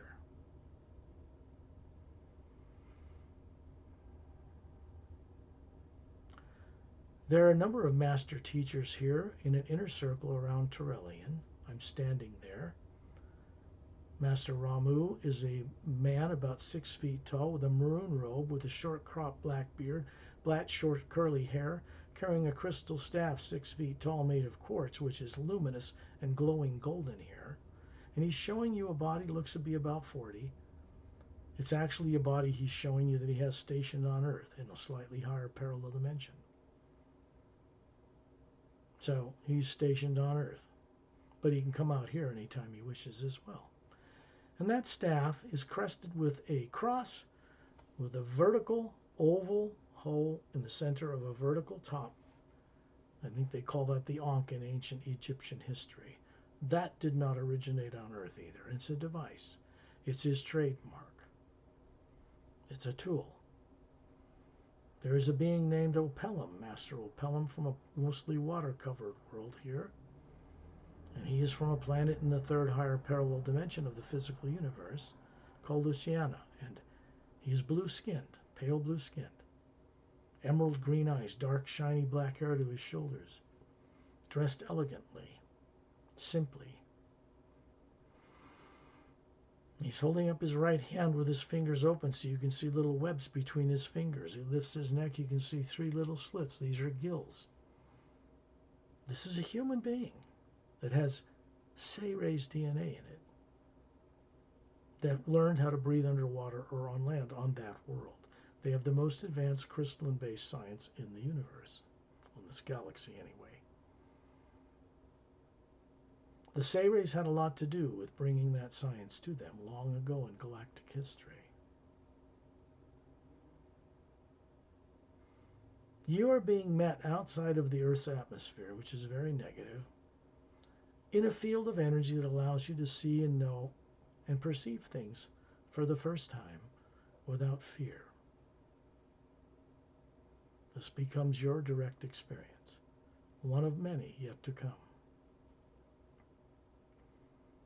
If you turn to this man and woman and ask them to remove secondary implants that are blocking you from remembering, they will do it. It's simple and effortless for them. You'll see a field of energy, maybe a foot thick, that surrounds a sphere of energy around the Atma hovering above the body, and you'll see a toroidal field, which is an energy like a gravitational field around a planet. Comes out your head, comes in through your feet. Same structure and shape as that which surrounds planet Earth, or the galaxy itself, or the moon. And around it is an artificially created transparent field of energy that has negative subconscious programs implanted there. Not in the body, in the energy field that surrounds the Atma. The Atma, you, cannot be tampered with in this way, but you can have around you that which you look through, which gives you a complete misrepresentation, a fearful one of creation beyond Earth. And so, you stay on Earth. And that's all it is. If you ask this man and woman from the Galactic Alliance that are human, they look like you, to remove these secondary implants, they will do it. This is your experience, not mine. Not Turelians, not the master teachers, 2 of which I've described. There are more here. Several of them are women master teachers. And these are beings who have mastered the conscious reawakening of what they are as an Atma, the spherical being they are, not the body or brain, and have awakened clearly and permanently what their co-creative purpose is with the source behind all life. That is what a master teacher is. They know how to co-creatively allow the one omnipresent living energy to pass through them to benefit them and all life, wherever they go, wherever they move, whatever they do. Everyone on this journey is capable of becoming a master teacher.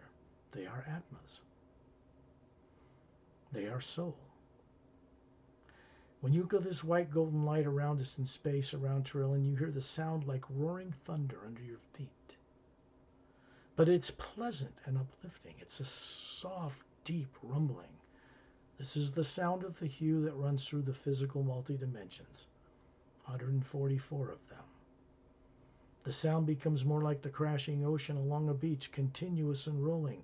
In the next major division up, people call the astral plane, where you have bodies you're running there, like you have here. As a single spherical being, you've been made to forget all about this.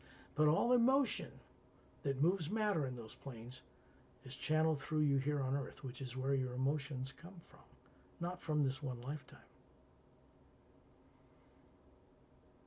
When you go up in planes above that, things change, become more and more refined, until we get to this void, this barrier between the upper realities where no negative nature exists and the lower planes of time and space.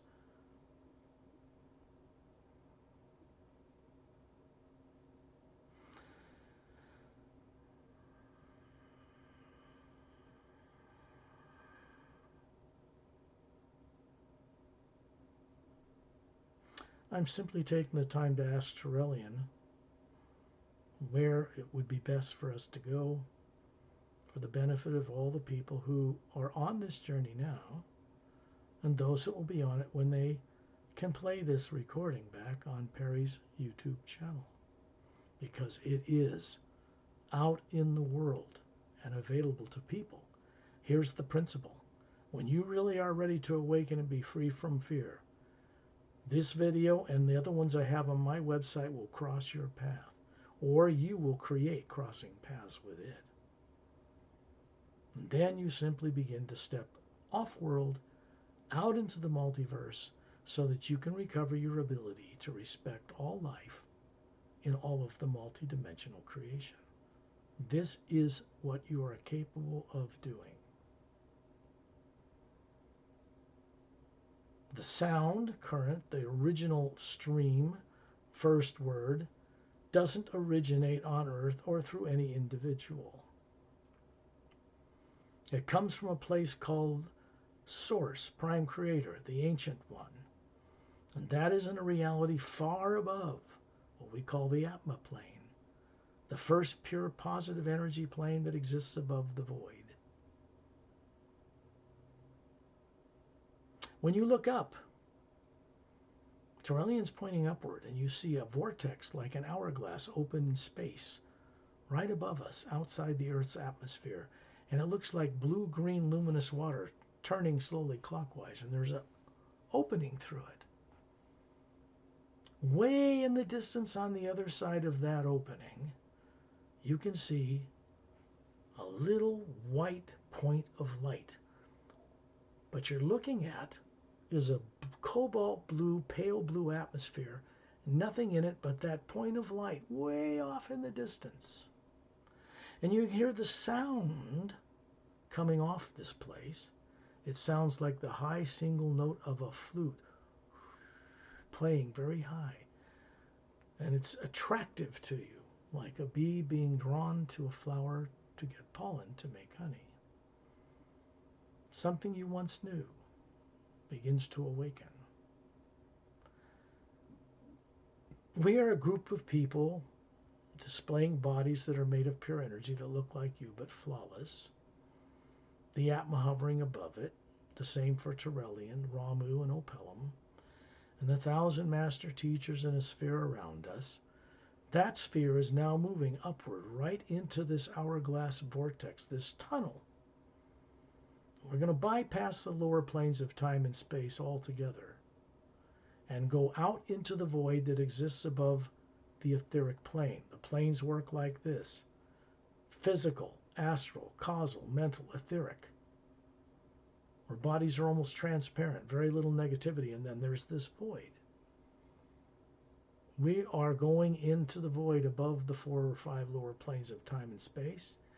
And as we move up through this vortex, you can see through this whirling blue-green water and see galaxies and levels of galaxy fading away into the distance below us. Then we hear the sound of this hue tone drawing us ever onward, and we go into this void, and we're in it. You look down and this vortex vanishes, and all you see around you is this infinite blue energy, pale blue in every direction. And behind it, if you focus, you'll see a white golden light behind the blue energy. And we're moving like in an ocean across this void as a sphere of beings with Tyrrellian in the center, until this white light way off in the distance begins to grow larger and larger. And then we get closer. We see there's a white, luminous, glowing beach, a sandy beach, straight as an arrow that goes left and right as far as you can see. The sphere of beings comes to a jungle trees made of crystalline things, luminous, lining the back of this white sandy beach. There are birds that come out of these trees with Atmas hovering above them like you. They're about a foot long. They look like kind of like blue jays, but they have big blue eyes, rainbow-colored bodies with millions of colors gradually blended, and they have twin sets of bird wings, one above the other, like a dragonfly, but they're birds. They have long, split, V-shaped tails, and they come out and hover in 12 rows above all of us. And they begin to sing the hue in men's and women's voices. Perfect vocal cords, perfect harmony on many levels. And then you realize they have vocal cords and they are speaking with each one of you. They are Atmas running these very advanced genetic bird bodies to gain experience. They can do this in the Atma plane. This is the shore of the Atma plane where we've arrived. They're greeting you and welcoming you. The man and woman that were standing beside you are still there, talking with these birds very joyfully, which you have the right to do now. And the birds go back into the trees. Now we move up as a sphere of being over this beach, over this jungle, and we see in the distance a long snow-covered mountain range, straight as an arrow. And on the other side of it, we can see many pasture lands with grazing animals of every type, and Atmas hovering above them.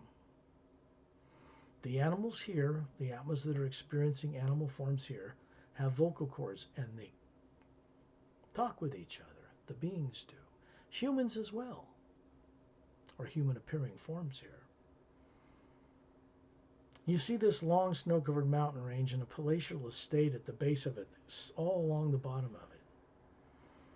Massive steps that go up many levels to big, kind of blue lapis lazuli type pillars, luminous with golden light, and inside it, it goes into a kind of a palatial estate. But there's no dictator or ruler there.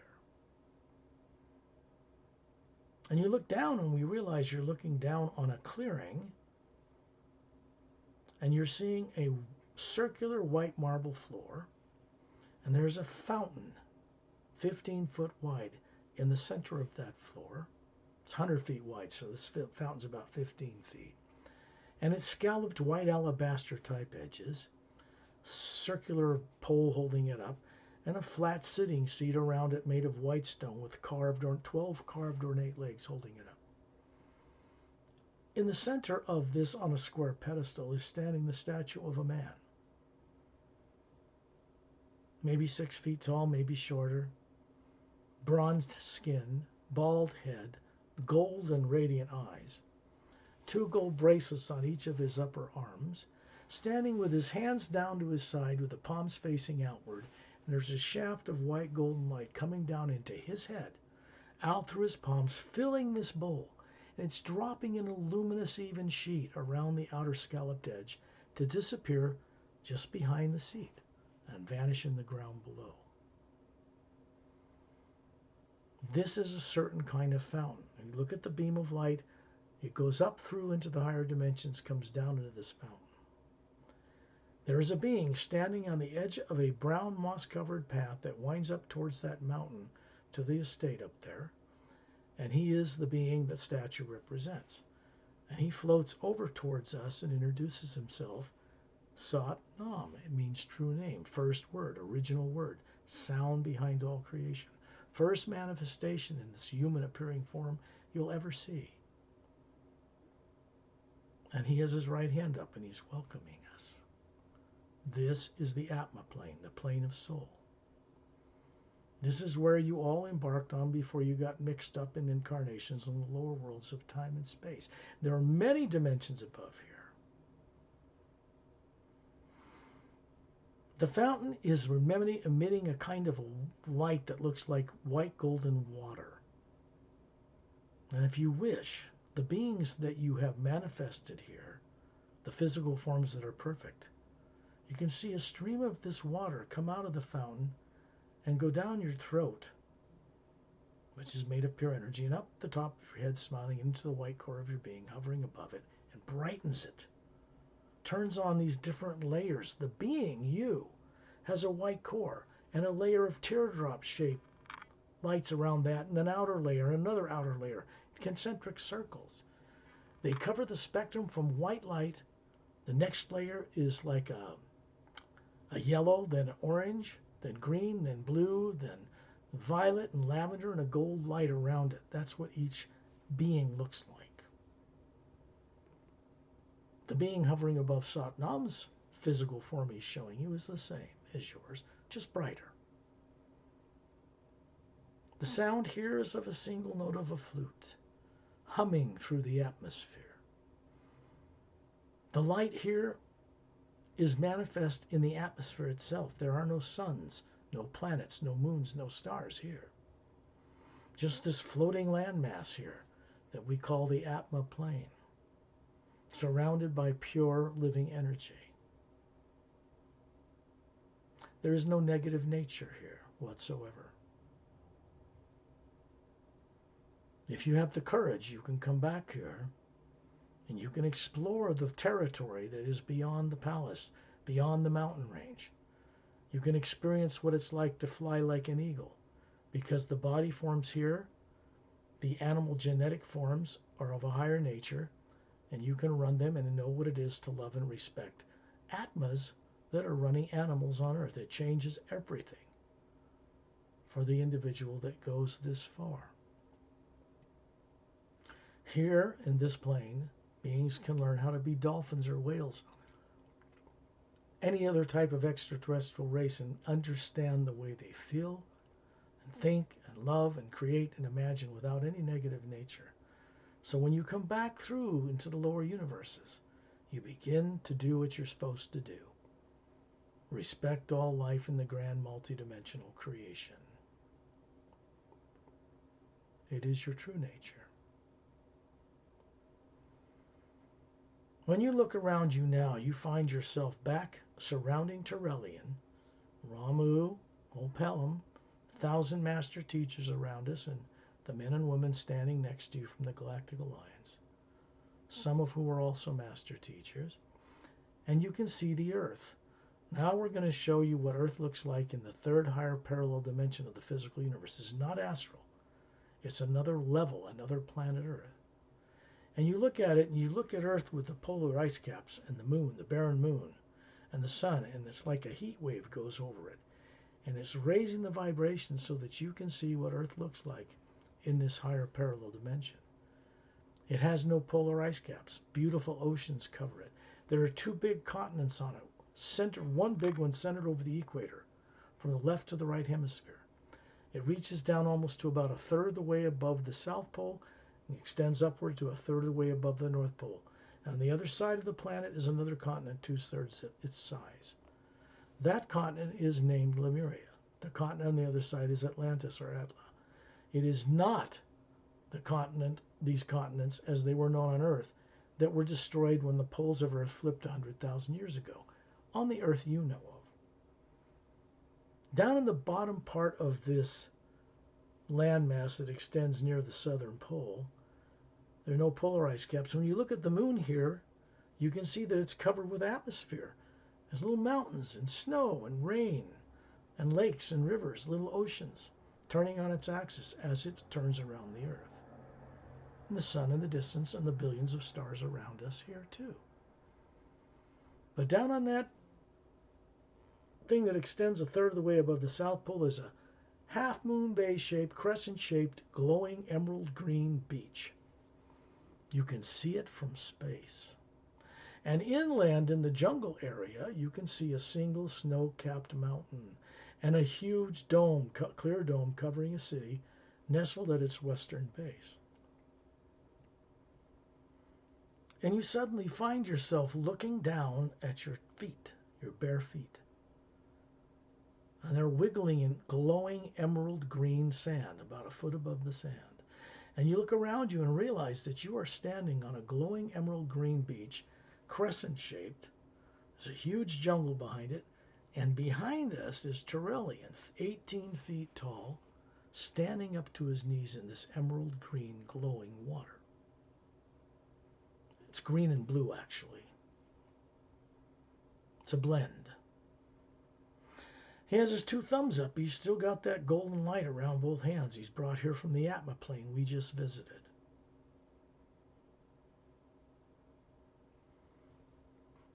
When you look down, you're inclined to want to pick up a handful of this glowing sand, and you realize it's little round polished emerald crystals radiating light. This green light in this place, in this Lemuria, is manned by Galactic Alliance personnel, Sayrays, silent mentors, which are the mechanics of creation that hold everything in place like galaxies and dimensions. And it's pure. There's no pollution, no negative energy here, and it isn't Earth in the physical universe, a protected sphere. The moon is covered with life. There are domes with pyramids in them on this moon. Turns on its axis, revolves around the Earth. This is normal.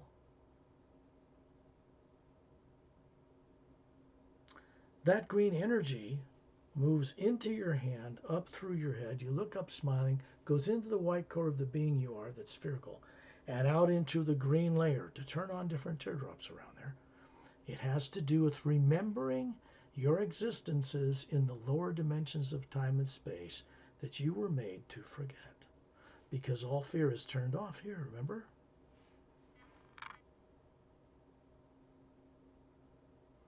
All you have to do is allow this energy to come through you and then to go into you hovering above your body wherever you live near the ceiling back on Earth. You look kindly down on your body that's asleep. You are the consciousness. It's just running automatic right now. And you allow this green energy to go into this field of energy that surrounds your body, to go into the sphere that you are hovering near the ceiling in a field of energy, a toroidal field. And then out into that field, the enlightened awareness of this journey is then placed.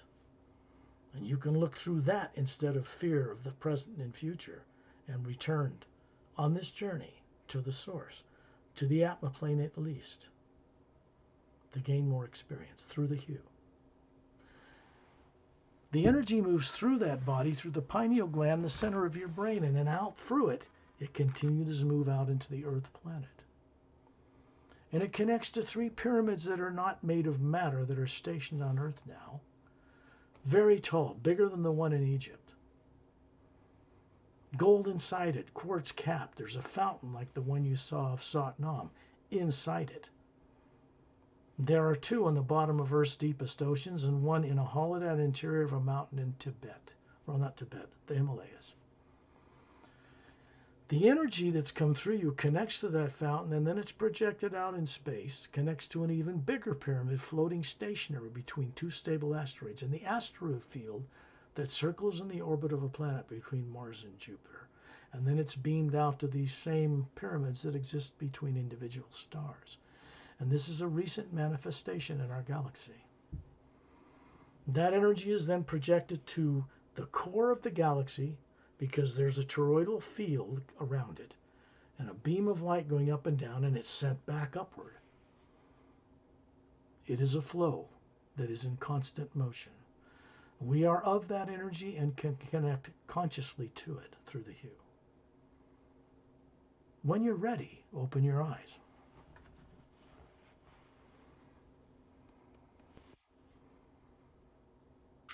Thank you, Scott, for the journey.